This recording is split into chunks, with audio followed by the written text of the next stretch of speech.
welcome you all from Germany, Silicon Valley, India, and other parts of the world for the 1+1=11 book launch.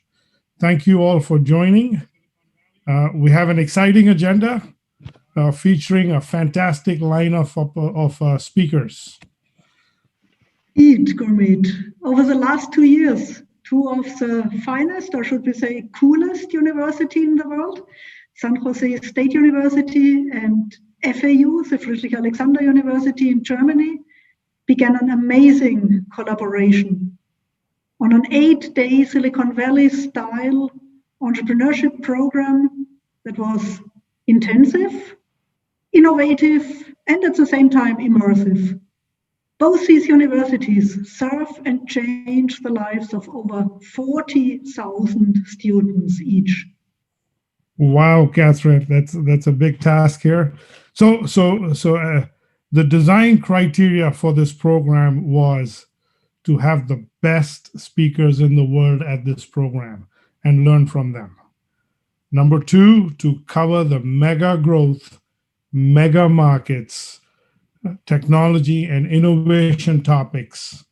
And three, deliver the best entrepreneurial program, share our learnings with the world in the form of this book, and start a unique cross-border German and Silicon Valley accelerator that would fuel the growth of our startups. So that was we set the standards pretty high.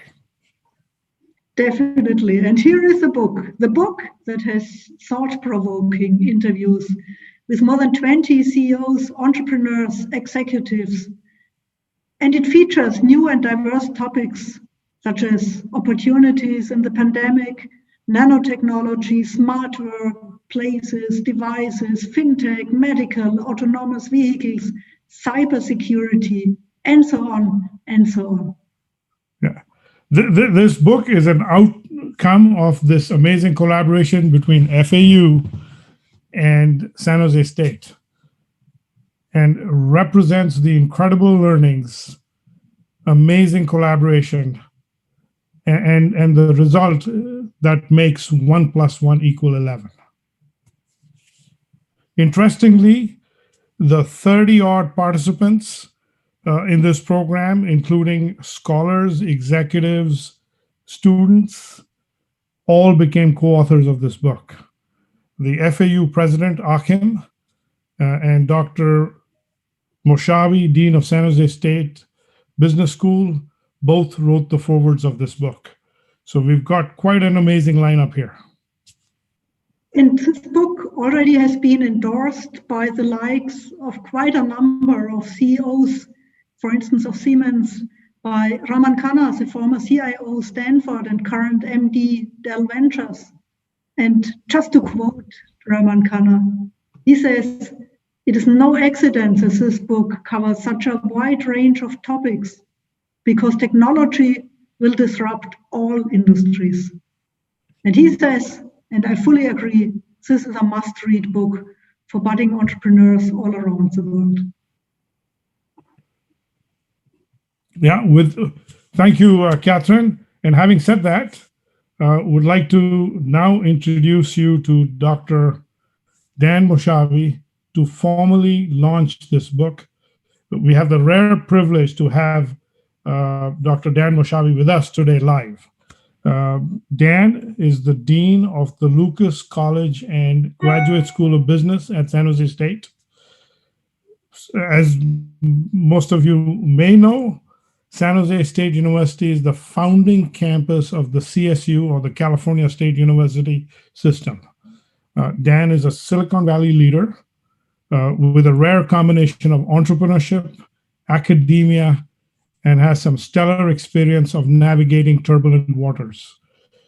I had the privilege to work with Dr. Moshavi closely, and he brings a unique entrepreneurial spirit at San Jose State that is very powerful yet humble. He, along with Achim, the president of FAU, initiated and enabled this FAU and San Jose State University collaboration. Without their support, this collaboration, this program, this book, this accelerator would not have been a reality. And as I mentioned earlier, Dan Moshavi was kind enough to write the foreword to this book as well. Now, Dan, over to Dan, and he will share his thoughts on the importance of collaboration, execution, Silicon Valley, etc. Over to you, Dan. Great. Thank you, Gurmeet. Good morning, everyone, or good evening, depending on where you are. Delighted to be here. Delighted to have been part of this partnership with FAU. It's been a very powerful, as is noted earlier, relationship.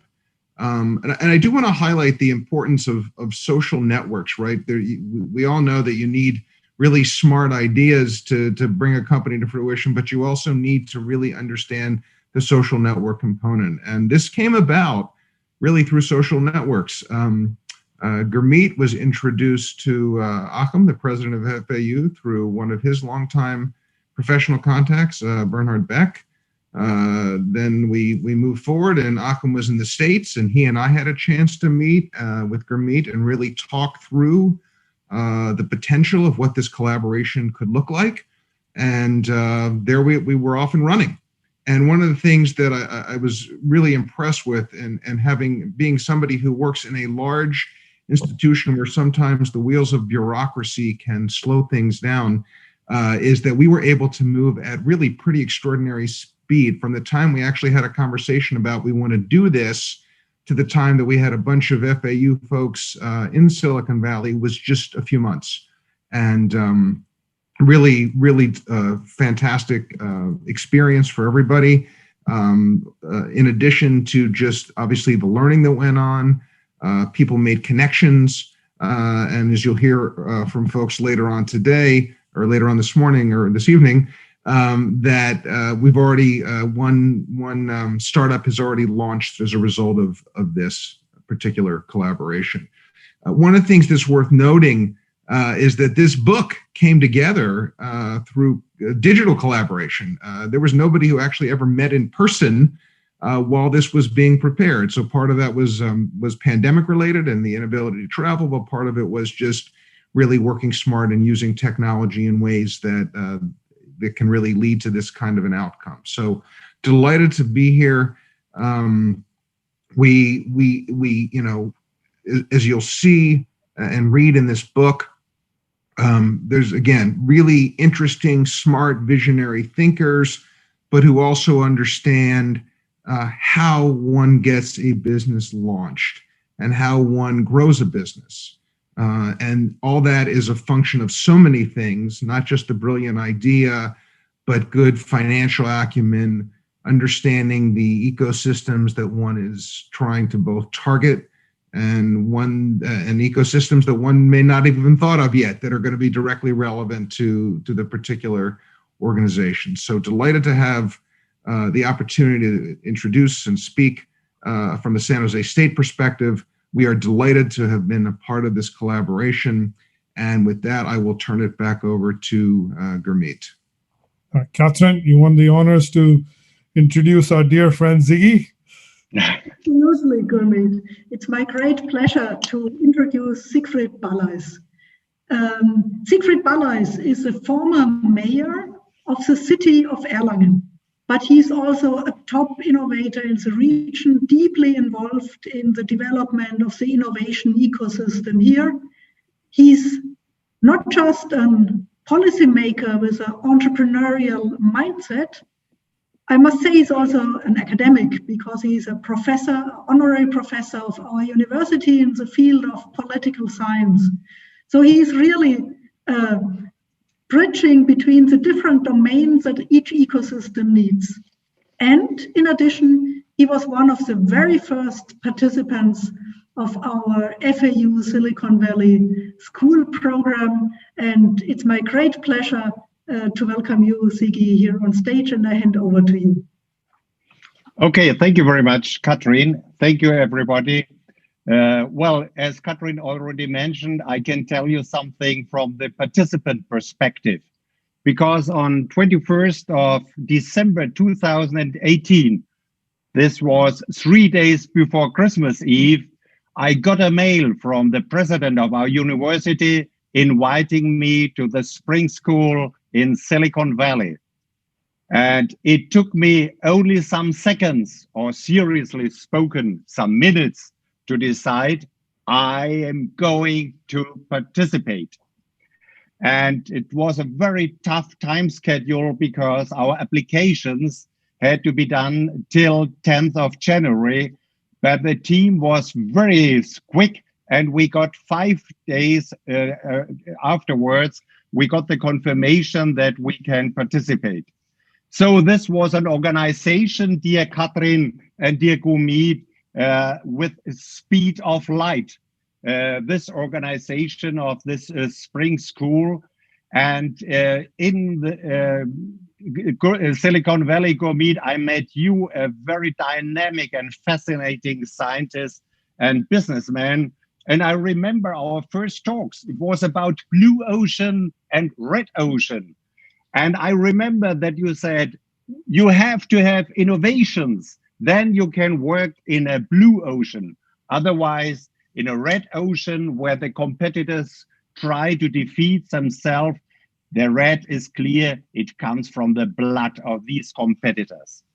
And in your welcome speech, Gurmeet, you said, I have 3 plans. First, we want to make a book.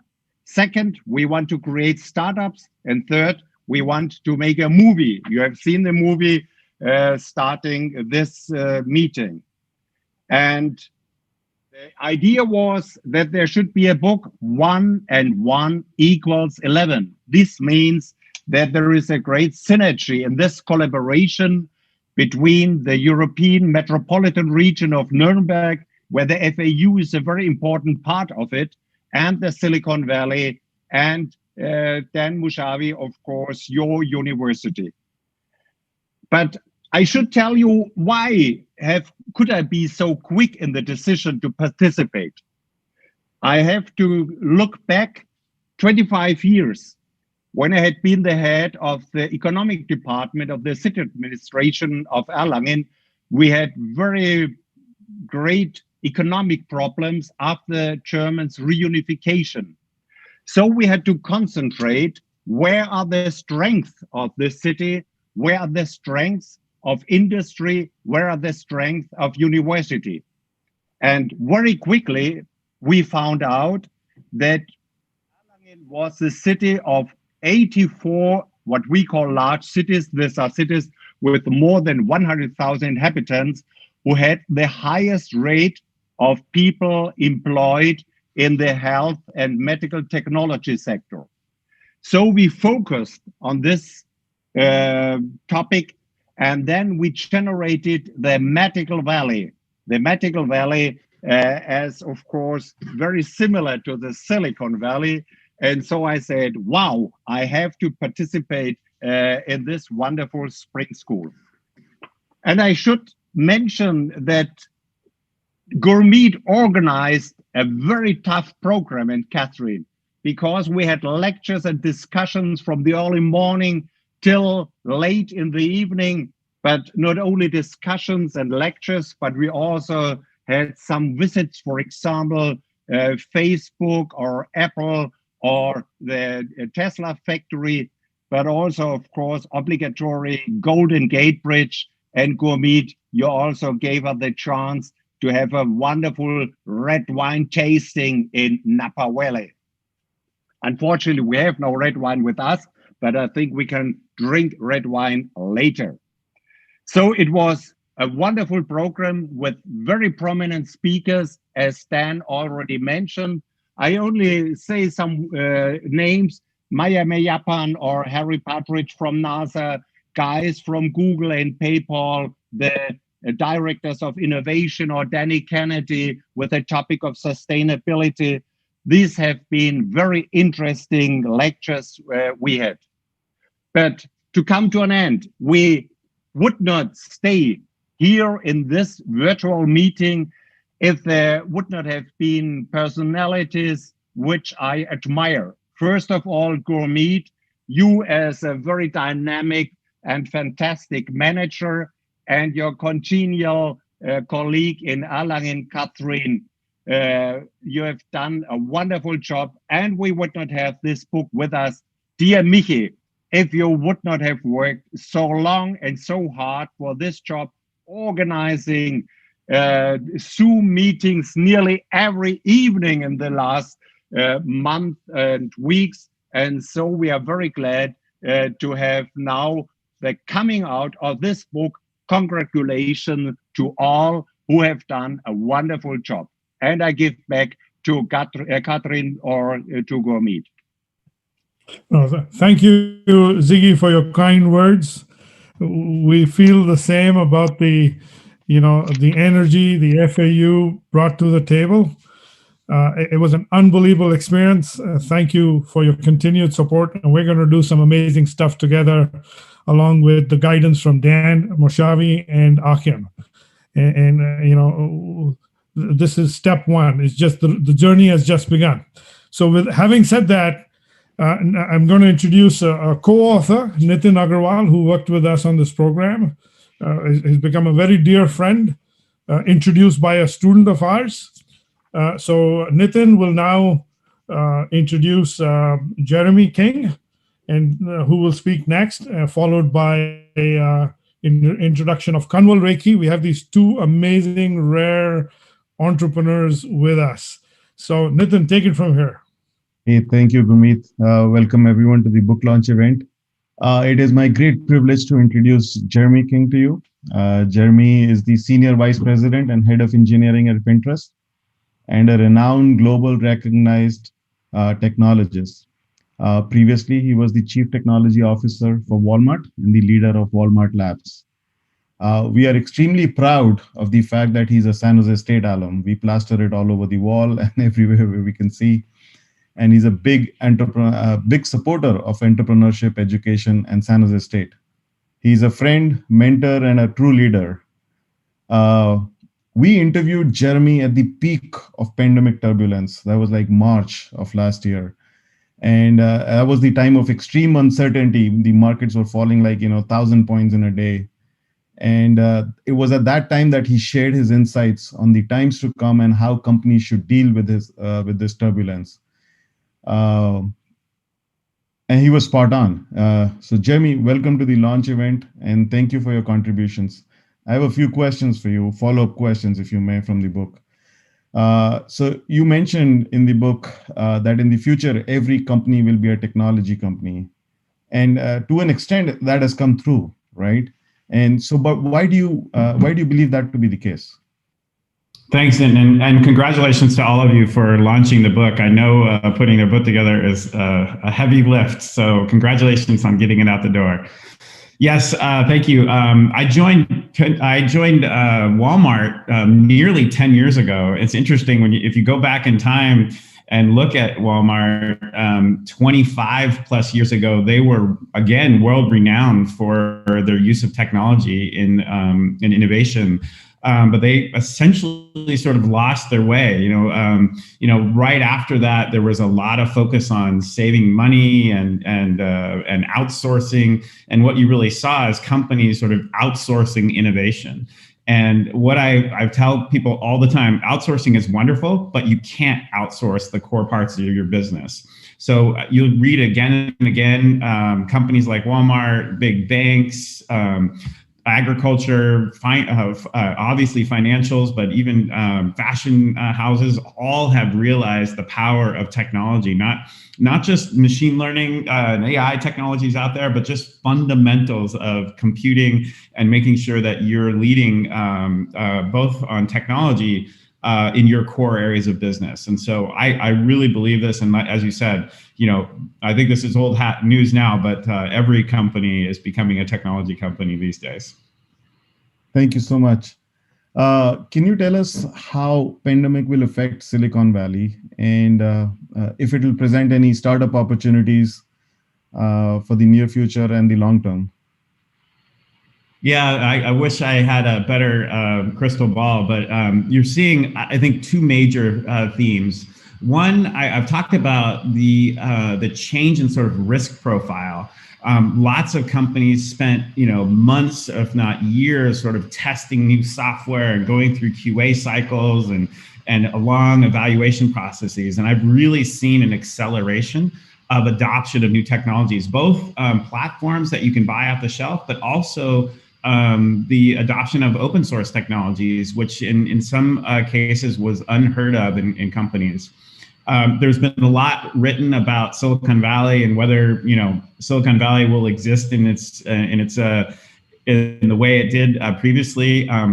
Personally, I actually think it's going to go back to sort of more normal than people are predicting, just because Silicon Valley offers so many different rich capabilities. But what we've seen is innovation all over the globe. And I think, we'll have lots more flexibility for working with remotely. But I do think that the startup culture in particular will continue to thrive in the Valley for years to come. Thank you. So Pinterest has been very helpful, at least to me. So the question is, how has Pinterest stepped up and helped during the pandemic? How has it, helped people stay at home? Yeah, I sort of landed at Pinterest at the most unique time. Pinterest is a relatively small company. The 10,000 people I had working for me at Walmart, when I took over a 500-person engineering team, it seemed a little different from a scale standpoint. But Pinterest was almost built for this moment. The world needs an inspiring platform, needs a platform that's safe to advertise on. It's safe for people to browse. And frankly, everything from the ability to figure out how to build a home office, or how do I cook what's in my pantry, or how do I teach my kids, at home, just turned out to be a perfect moment for the Pinterest platform. And as a result, we've seen exploding growth over the last year.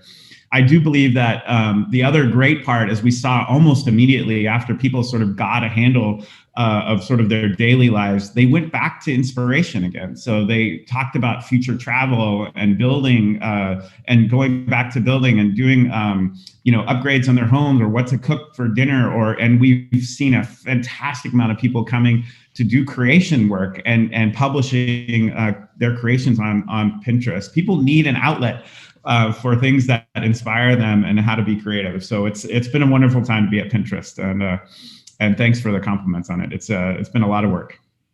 Yeah, thank you. You want to mention about how many pins? Like you had, just between two updates, the number of pins grew by 1 billion.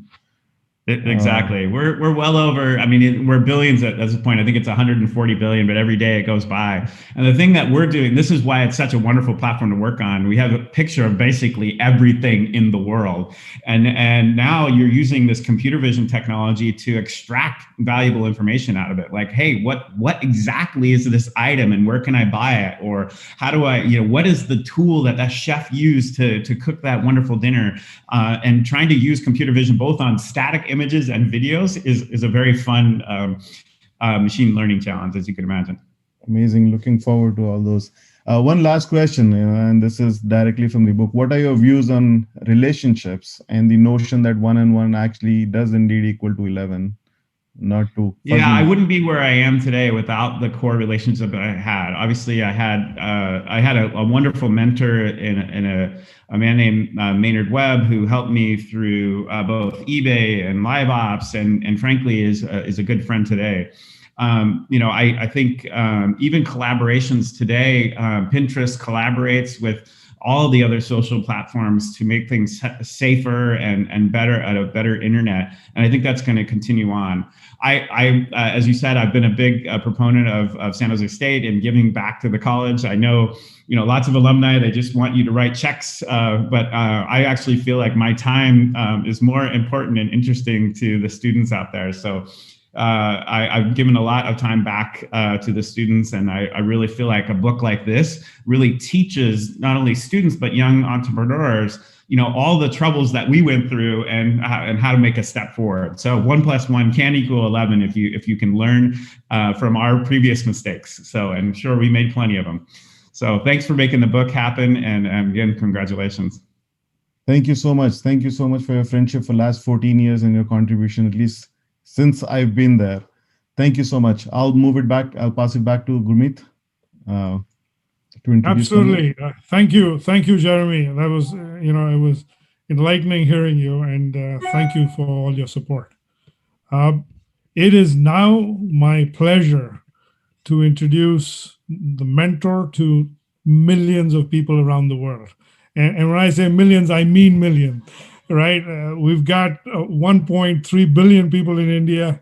And I had the rare privilege to travel with this young man around the world carrying his bag while he shared his learnings with the world. Pleasure to introduce Kanwal Rekhi. I'll just share a few points.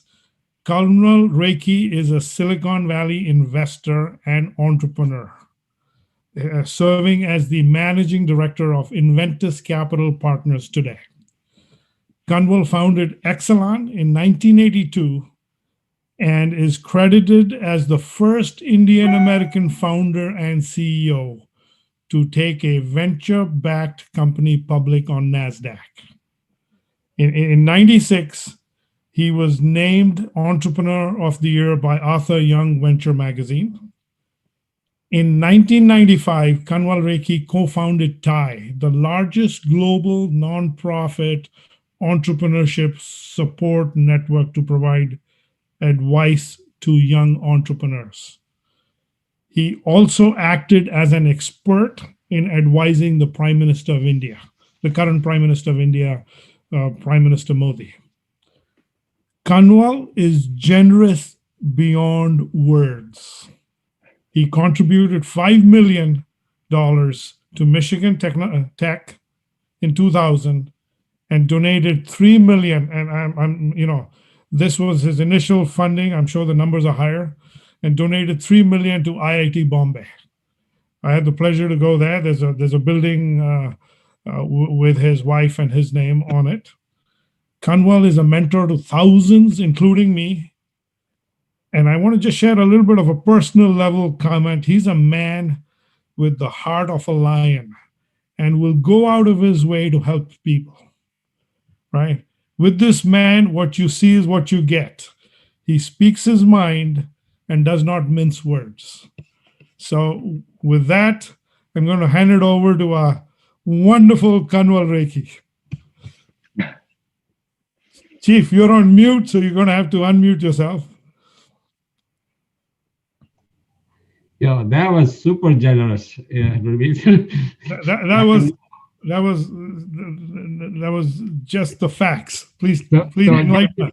So just Pat, this week, this is what you live and die for in Silicon Valley. One of my companies went public, Poshmark. Poshmark had a spectacular IPO. About 2 weeks ago.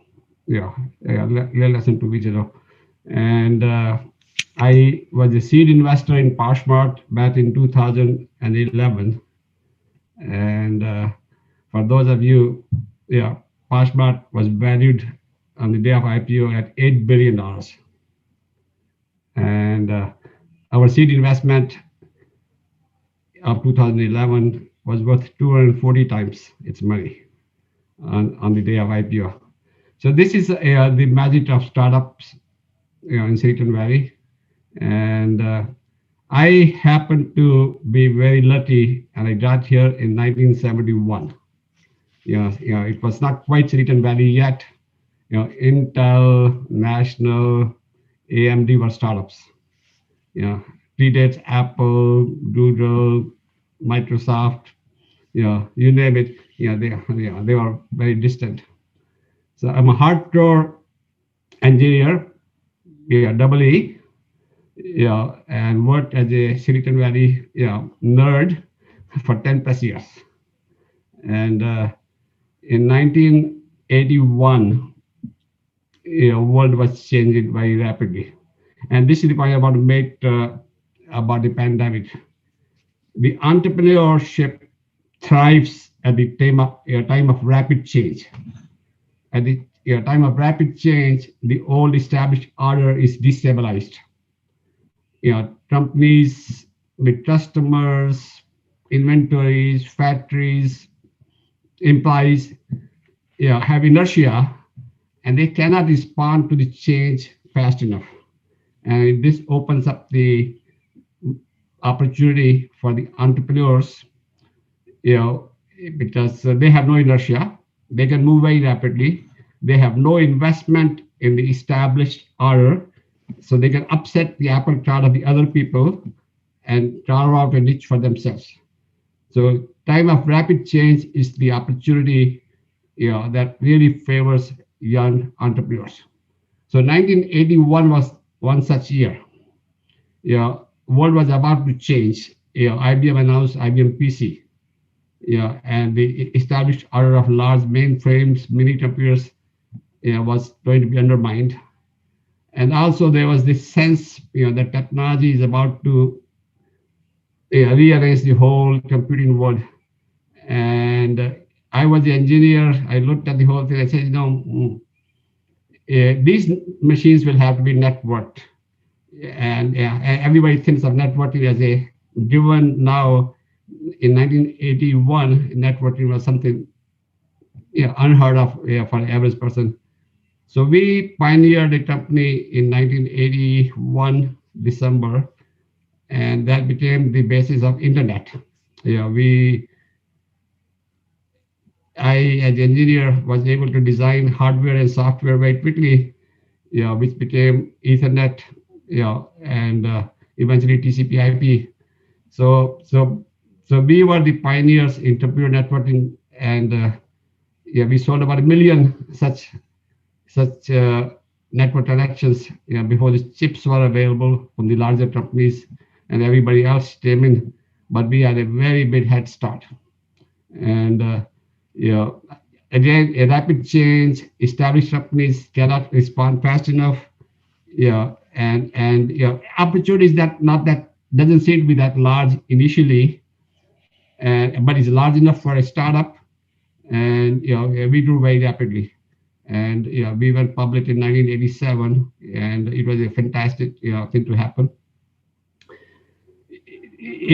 I came from India. India, as you know, is somewhat socialist in its mindset. Doesn't like the businesses, doesn't like the entrepreneurs. Definitely didn't like back then. It likes them a little bit more now. And I come from an army family, which is again a disciplined, a given way of life. And I end up here. Entrepreneurs are by definition not disciplined in the same sense as the army people are. Entrepreneurs are disciplined in a different way, but they don't like to march to a given tune, given set of orders, given set of way. They want to find their own way. And I ended up, finding just the right place here in the valley for me. And I was a little bit of an oddball, always thinking, like Steve Jobs said, think different. I was always thinking different, and it was amazing, experience. Silicon Valley had no Indian entrepreneurs, so it was a little bit of a leap of faith for me that I could do it. It was a leap of faith for the investors to invest in us, in me, because there were no Indian entrepreneurs. But one VC always said, maybe it's time to do first one. Maybe it's time to try one. And that's how we were we got the investment in 1982. And rest is history. I come back to entrepreneurship as a wave of future. What we saw over last 150, 200 years of large companies, jobs was not a norm. That happened because there was economies of scale that were brought about by organizing corporations in hiring people, hiring expertise. But with the technology, economies of scale are not a benefit anymore. As a matter of fact, it's a burden. It starts to become a burden because all of a sudden you have this inertia again, and so you can build a virtual corporation using technology. Use people in India to do your software, people in China to do your manufacturing. You hold on to your core expertise, core things that you need, and you become a virtual thing, and you can become a very large company. You can become a very large company with a very few people. Poshmark, as about 300 people, is doing about $2 billion in revenue. Which would have been unthinkable thing to do, right? So revenue per employee, as you can see, is very, very large. It's very, very productive company. And so the technology enables you to hold on to your core expertise and virtualize everything else very quickly. And that tells me that most other people will work for themselves. Why would I work for one company? With my expertise, I could do 10 different projects for 10 different companies. So we are heading back to the old ways when people work for themselves by and large. Whether they were farmers, whether they were, you can take any of the tradesmen, ironsmith and all that, they all work for themselves.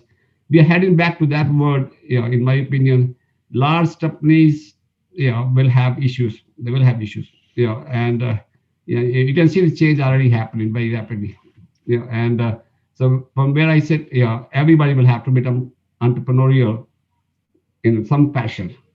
And whether you're a small scale entrepreneur where you're selling your expertise to others, or whether you organize others to work for you, and then and then build a larger and larger entity. So I think the world is heading to this new brave world, where entrepreneurs will rule the roost. I will leave at that. And if you want to ask me anything, Gurmeet, we can answer that. No, absolutely. Any of you have any questions you want to throw at Kanwal?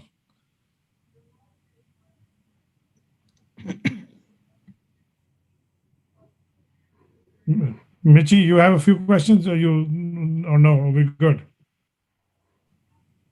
No, I'm good. I'm good. Okay, so Kanwal, just what do you think? Any comments on the future of Silicon Valley? This has been a recurring theme, a recurring discussion. So Silicon Valley is a physical manifestation of what we have here, and is also a mindset.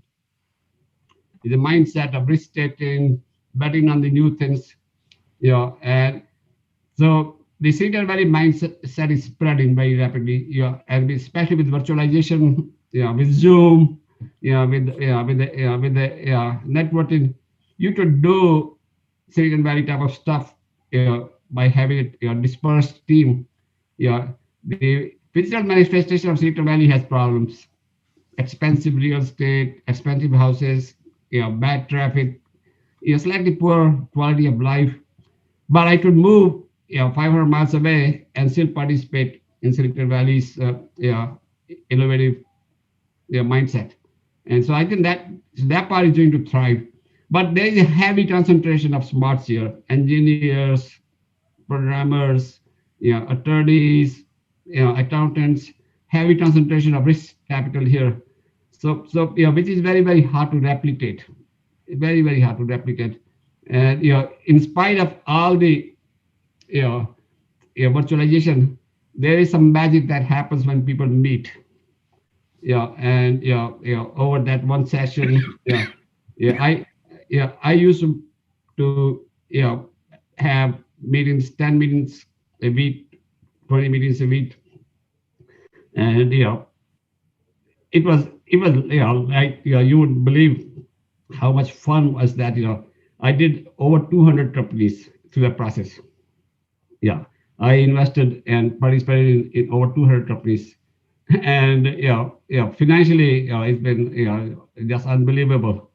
But see a young entrepreneur emerge from being a shy, not so confident person to a powerful entrepreneur, is unbelievable feeling, and I've seen that happen several times.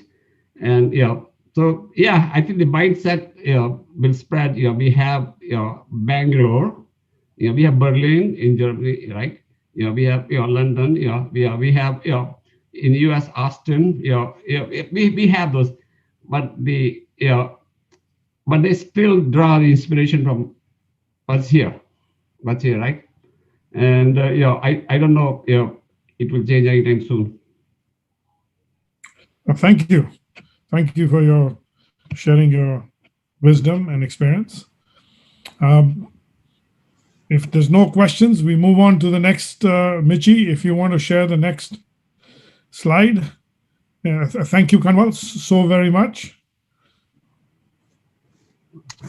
And now we move to the second section, where we've got, a bunch of folks who put this book together, and a bunch of folks who are working towards the next step. So I'll take the liberty here to introduce a few of you. Michi, you want to go back to the slide once again? So I want to, just highlight a few of the folks featured in this in this photographs here, collage. So Ákos, I'll start with Ákos. Ákos is a student of mine who was with me last year in 2020 in a class I teach, Global Business Dimensions. And when I was down, I had too much on my plate, and I didn't think this book would be a reality. Ákos showed up from nowhere and pushed this book. So I'm, want to acknowledge his effort, and I'm grateful to him. And I'll make the introductions, and then I'll have each one of you say a few words. And then Amaranta is another student of mine. When our English needed polishing, she jumped in and would turn our poor English into magical words. So very grateful to her, and she'll say a few words soon. And then on to Nitin. Nitin, as I said, introduced by a close friend, a student, Novi Thandi, who said, "Hey, you got to meet this professor. He's an encyclopedia on wheels." So I reached out to him, and Nitin and I became good friends, and he became a co-author as well. And he brought a very different technical component to this effort. And then I want to, just say a few words on Michi, and then pass it over to each one of you for comments, and Kathrin for the German introduction. But Michi was one of the participants in this program. After the program ended, he took all the video and audio with him back to Germany, and he got all the chapters transcribed. He and I would talk, sometimes 3 to 4 times a day, if not 3 to 4 times a week. And this is his 1+ year labor of love. Without him, this book would have not been possible. This guy was the meat and potatoes of this book, right? All of us were gravy, but this is the guy who actually put things together, worked on the book cover with all of us, worked on the chapters, worked on putting the book together, worked on uploading it on Amazon.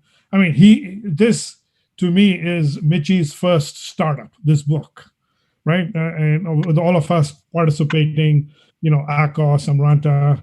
So with this, I'm just going to have a few of you say words before passing the baton on to Kathrin. So let's start with the ladies first. We still haven't lost our manners. So Amaranta, you want to say a few comments on your thoughts of how your participation in this book? Working on this book was definitely an adventure.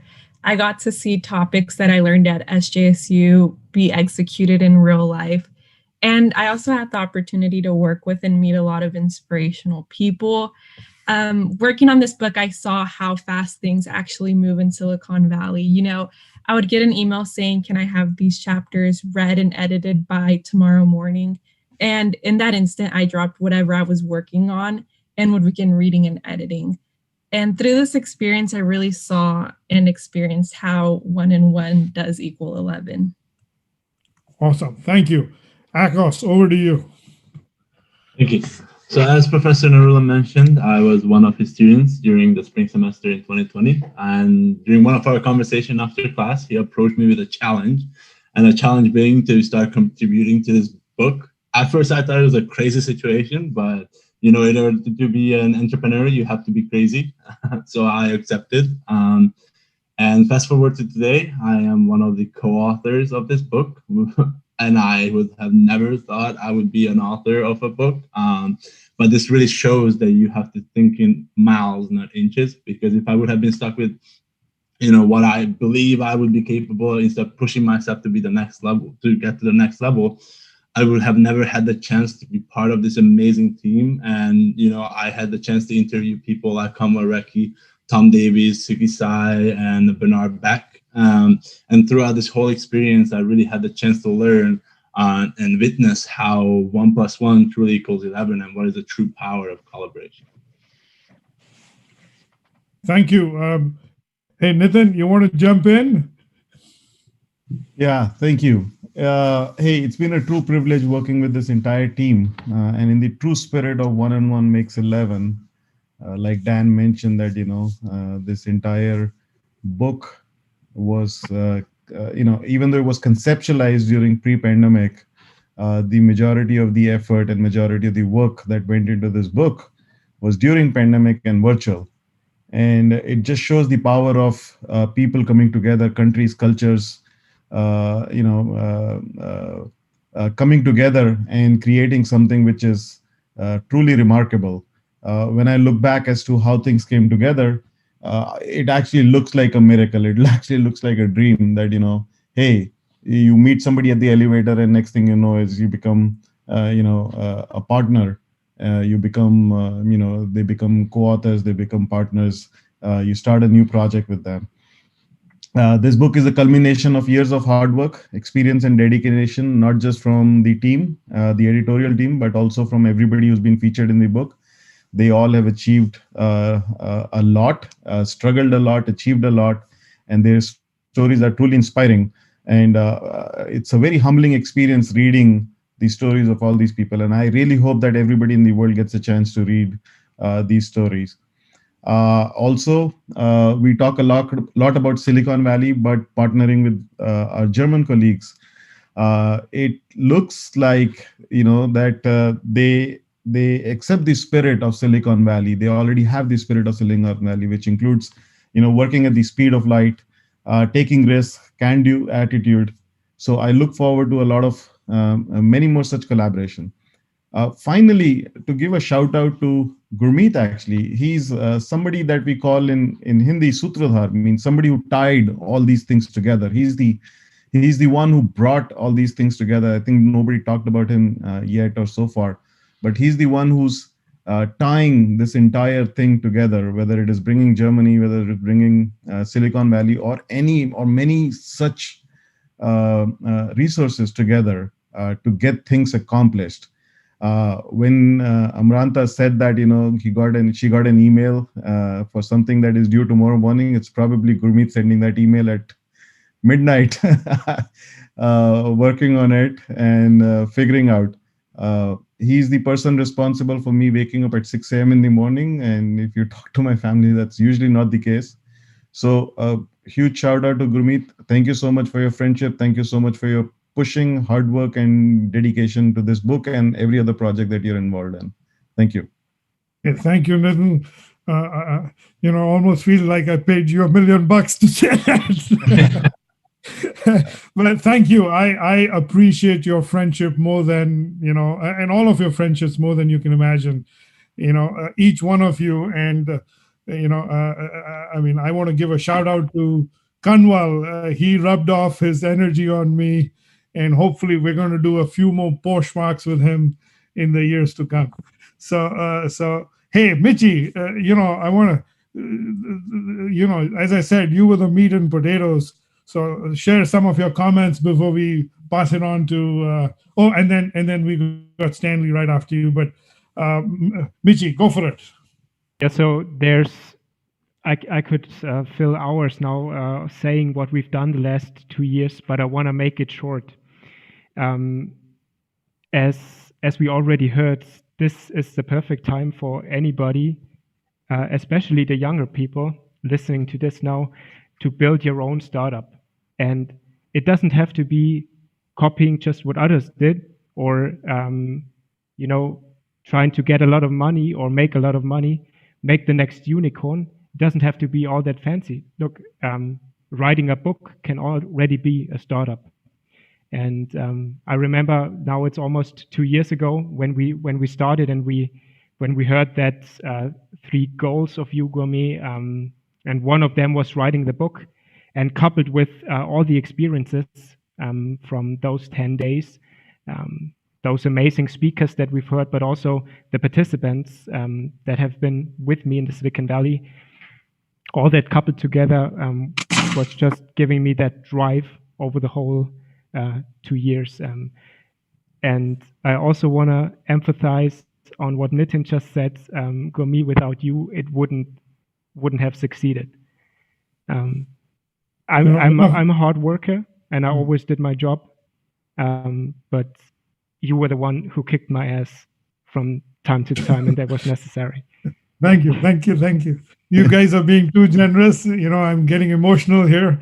I also want to introduce a very dear friend who gives us legal advice. He's one of the best in Silicon Valley, and I look up to him. I seek his advice often over a few beers. Stanley, give us, Stanley is both a business and a lawyer, and he looks at problems in a very blue ocean way when he advises companies. So, Stanley, what advice would you have for a startup in these pandemic times? Let's give you a couple of minutes here. Go for it. Well, thank you for the kind words. In the pandemic world, in the age that we live in today, it's not a new concept, but highlights a concept that exists in the past, is what I call business continuity. Business continuity is not only for business delivery, but also what to look out for in contract terms. In the US, there's 2 terms that I would like to highlight. One's called force majeure, and one's called time of the essence. Force majeure is a contract term that basically says there's something that's preventing you from being able to perform under the contract, and there's usually a listing for that. Pandemic will likely fall under that contract. So you have to be very aware of how that's phrased and how that's used. Time of the essence means that performance has to be done in a certain time. Otherwise, there's adverse harm, real harm to the party where the performance is not performed for. Okay. So these two things have to be highlighted and understood, especially in these times of pandemic. Now, one caution though, if you point out these terms, those terms can also be pointed out to you. However, business continuity is definitely key, especially in this day and age of the pandemic. Thank you, Stanley, for those, legal advice. Thank you, Legal Eagle. Okay, I just want to, before handing it over to Kathrin, I just, our dear friend, president of FAU, Akim, his name keeps coming up, and he's being missed, drastically in this. I mean, if you had heard him here, he has energy, which is 1 + 1 + 1 = 111. That's the direction we're heading towards. And I want to give a shout out to him. He had a family emergency. Prayers for him. And we look forward to seeing him again and introducing him to, Kanwal and others as we proceed, as we take this journey. So with that, Kathrin, take it over to the incubator and accelerator and Umbra. Those are your 3 babies. Thank you so much, Gurmeet. And I couldn't agree more with everybody who praised this kind of network and family and working together on a constant basis. So we are here at FAU are super happy about this collaboration. We are super proud on our student Michi, who truly lives the spirit of FAU. And I want to introduce to you the colleagues from the German side that you also see on the screen, but want to get to know. So first of all, I'm really proud and happy that Benjamin Bauer is with us today. And maybe we could see him on the full screen now, because Benjamin, known as Benny, is an alumnus of our FAU, but he is also the head of the fastest growing incubator in Germany. So he really started off with a dream, and he has realized this dream and is impressing all of us with this incubator linked to FAU, located in the region of Erlangen-Nuremberg. And he has deep knowledge of the entrepreneurship scene in Germany. He has an incredible network and is truly creating a German success story. Benjamin is a great friend. He's incredibly loyal partner of FAU. And I would say he's a constant motor of innovation, inspiring our students, our scholars, but really all stakeholders of FAU and the innovation ecosystem around FAU. So I would like to give Benny the stage. Just feel free to introduce yourself. Later we will talk about plans to create an accelerator. So before we do that, I guess we have to understand the incubator that is in the region, which is the basis for next steps, definitely. Thank you, Kathrin, for this super nice introduction. I'm deeply honored for these nice words. Thank you so much.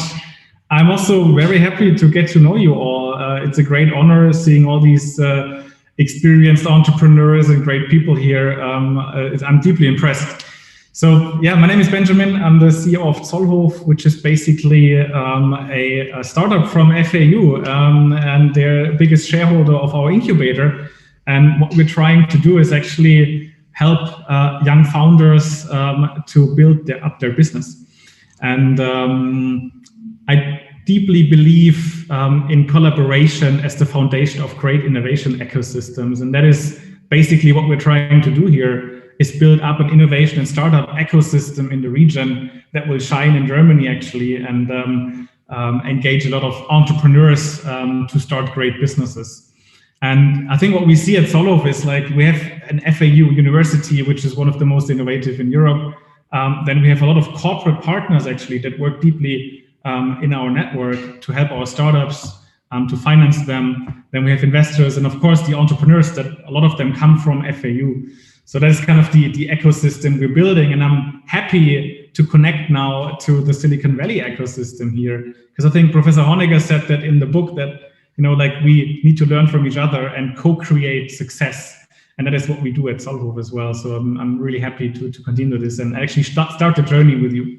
And what Kanwal Rekhi said before was really resonating with me, because he said, like, magic happens when people meet. And I think that is what we do at Zollhof every day. That's our mission. And I think that's also what happened here with the book and with the Silicon Valley tour. And I mean, I followed the journey. I had a lot of talks with Kathrin about the Silicon Valley trip and how the book came to life. And I think the entrepreneurial power it unleashed, that is just impressive to me. And I mean, we're seeing it now from the journey. It was just a journey, and people get to know each other. Then a startup got started and got funded and is now overseas. This book was created, and I think many more things will happen. The accelerator is just one example. So I'm really excited to be part of this.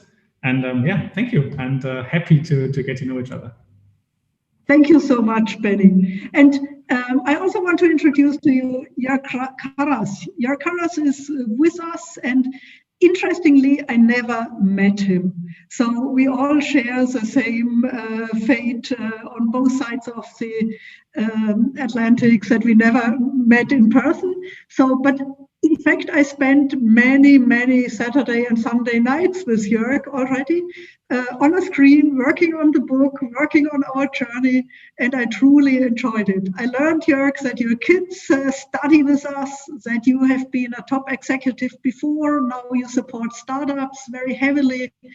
And I guess the best thing is if you introduce more about your life, because my experience that I have from our Saturday and Sunday evenings on Zoom are just brilliant, but are only a tiny small part of your life. Thank you, Kathrin. The good thing is there's plenty of life left to actually meet in person. So I'm sure we will have already this year time to meet in person and have the glass of wine that Sigi already presented to us. Thanks, Sigi. I don't want to focus that much on myself because I think you touched the main things, being executive in the consumer goods industry and deeply involved in the startup scene here in the region. I'd like to focus a bit on the central icon of the whole thing, on the bridge.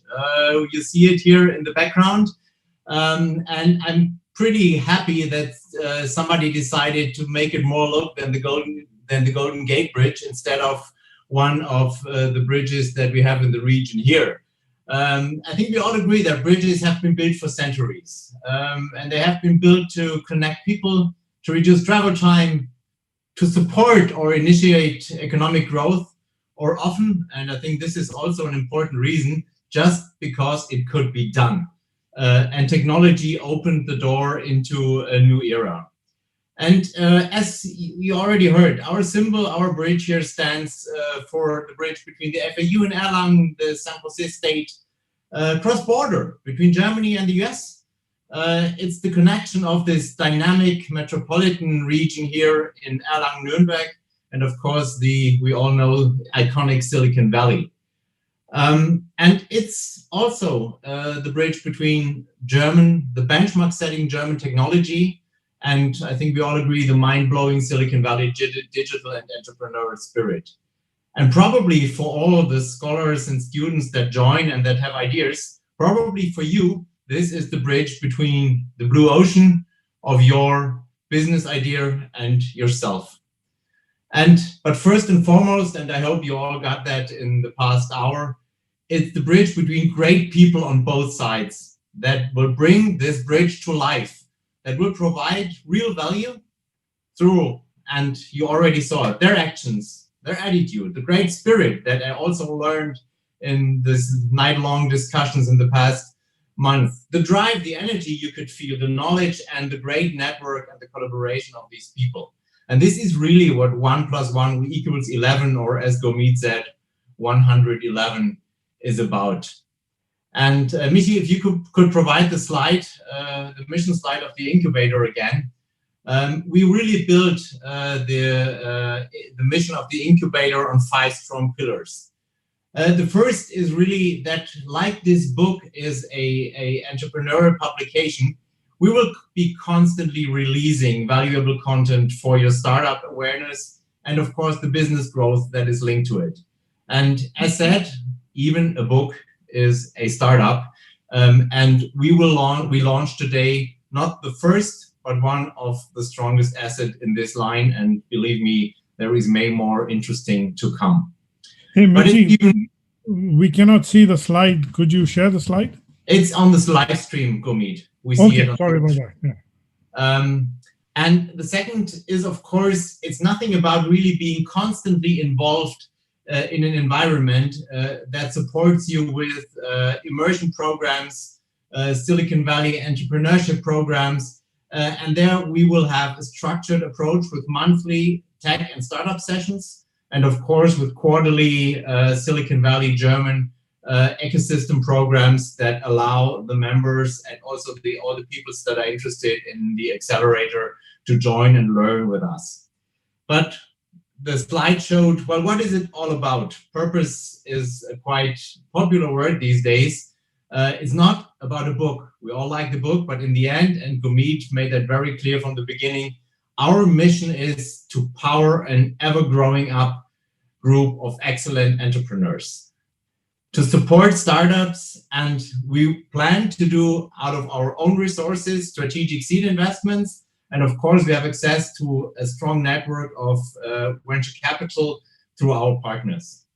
And if you're interested, the access is pretty easy. It's low threshold intentionally. Really, just send us your deck, drop it, and we start from there.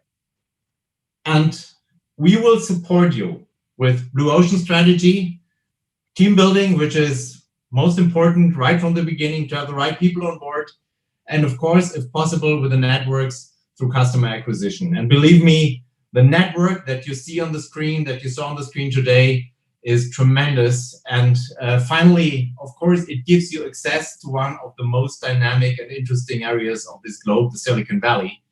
And yes, we can offer you the presence in the Silicon Valley through partnerships and the strong collaboration with Silicon Valley global companies. And believe me, this is a unique opportunity for a very, very early stage startup to really get feedback, contacts, and also business opportunities through this unique network. So just to summarize it, join us, give it a try, and you won't regret it, but you will love it. Thank you all. Thank you so much, Jörg. I think now we really want to focus on the genius behind the startup between our worlds, the genius behind Umbra. May I introduce to you Fritz Schmidt? And nobody could introduce Fritz Schmidt better than Fritz, because Fritz is simply a genius. And so please, Fritz, tell us more about what you have been doing, about the story of Umbra, which is a magic startup to me, which serves a broad range of purposes. So Fritz, the floor is yours. Please tell us more about your work. Sure, thank you for all that. I'm from Umbra Security, and this is a collaboration between Markus Zoppel, Dr. Dominik Schröder, a professor at the chair of applied cryptography at FAU. Gurmeet, you should all know already. Dr. Karl Rabes and myself. Gurmeet, do you maybe want to share a story how Dominik and you met? I'll just spend 30 seconds here. Yeah. But this was during the program. Dominic and I, we were on the bus to Napa Valley drinking wine, and he mentioned he had this startup idea and he had a few patents, and that's how, over a glass of wine to Napa, this journey began. So, and then Fritz, is in Germany. He's the wonder kid. This is a guy who moves at the speed of light and develops products. And we've been at it for the last year and a half. The journey, like Kanwal Rekhi mentioned earlier, his investment on Poshmark was 2011. So, and we're in 21. So it's a 10-year journey when you hit the goal part, right? It's not. And most companies fail during that time. So having said that, back to you, Fritz. Explain to us the patents, the product, the technology, what it does. Sure. Yeah, of course. In essence, we developed a new approach when it comes to securing user data. So that would make most data breaches more or less harmless without compromising any usability. So the problem is basically every day more than 6 million data sets get leaked online, often exposing private information, resulting in the user to change his password, or even losing access to digital assets like Bitcoin and wallets, and that's a big point, losing trust in affected companies, which sometimes results in a huge financial loss for the affected company. And although there are many protection mechanisms already, they seem always to fail. Like some protection mechanism fails and still data gets leaked online, right? Everybody has, at some point in his life when he uses the internet, gotten an email that and that service has data breach occurred, please change your password or something in the sorts. Right. Yeah. So what is the unique method? Yeah. Yeah, go ahead. Yeah. Current protection mechanisms often used to authenticate yourself is the most common is a username and a password. And to do that, the services most often uses password hashes, which are, when leaked, can expose your password because they are able to be able to brute force, and so you can retrieve the plain text password again at some point. And this is even a bigger problem if you reuse the same password across many different applications. And Umbra instead does it differently, right? Instead of trying to secure the application itself, you try to mitigate the risk that you have when a data breach occurs. So Umbra uses the user's password to encrypt the user data itself. And using cutting-edge cryptographic research that was developed at FAU over the last years,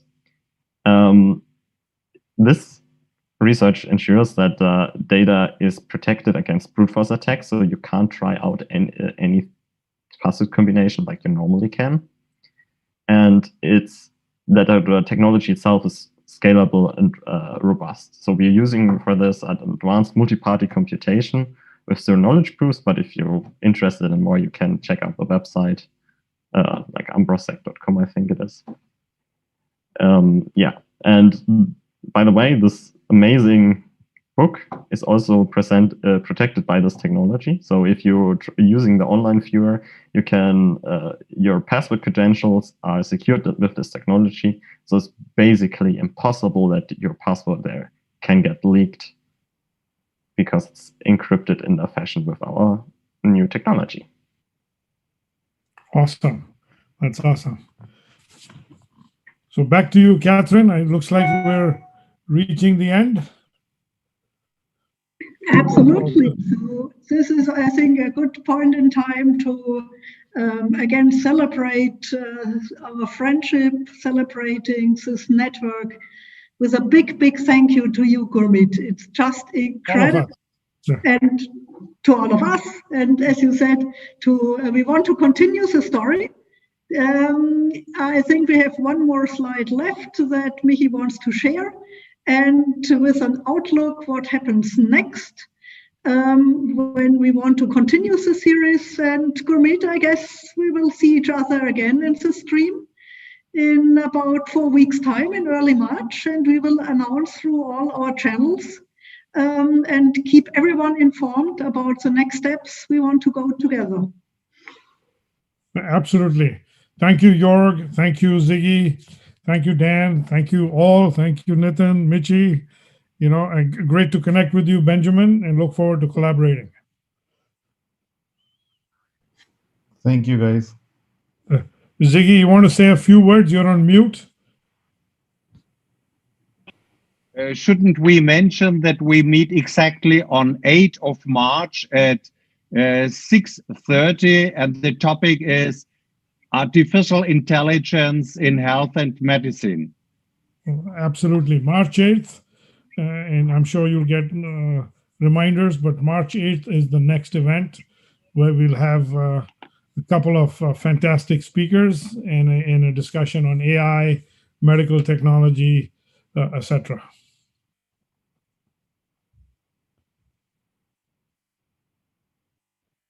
Michi, you want to bring us home? Yeah, I bring you home. Okay. Thank you all for joining.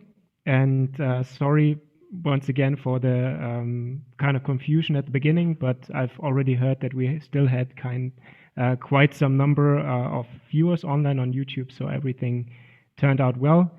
Yeah, have a good night or have a good day, whatever. Enjoy this day and this night and do some great things. Today you've heard a lot of amazing guys and a lot of brain food. So put the things together, talk to the right people, and yeah, get involved.